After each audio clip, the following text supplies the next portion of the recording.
Ayan, mga kaaning-aning. Nakaluto na ako. Pero alam niyo ba kung anong oras na? Ito guys, check. Time check. O, diba? 10:35 p.m. Dahil sa kakadot-dot natin. Ayan. Ngayon pa lang ako nakaluto. Miss Mayo Marimar. Ayan guys. Ayan, simple lang naman ang kanilang ulam. Ito is yung kwan. Ito yung anong batin na favorite ng aking amo, which is gusto ko din. Yan, simple lang ang gulay.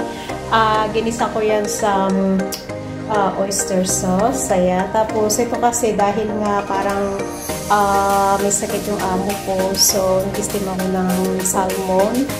Ayan. Tapos, ito yung kanilang sabaw at saka yung fried ribs na may dried scallop and dried mushroom. Yan lang ang kanilang dinner. Napaka-simple. Yan naman yung kanin ng ating alaga. Brown rice. Tapos yung amo ko is white rice naman sa kanya. So, iba-iba kami ng kwan. Iba-iba kami ng kanin. Ayan, guys. So, yung kwan, itong naman ng kwan kanina ng sabaw is kinain ng aking amo kasi yung 6 medicine, kinakain ng amo ko yun. So, sineparate ko. Tapos, ayan, yung sabaw nila. Ayan, guys. Gutom na daw sila. Kain na! Ewan ko sa'yo. Kanina pa ako. Hindi, kumain ka. Oy, kain na. Oh, kain na. That's why.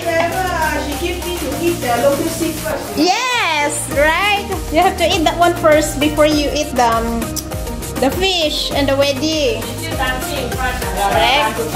Gutom. Kasi gutom, di kumain ka. Salamat po. Kumain na daw siya. Kakain na daw. So, yan. Ingat!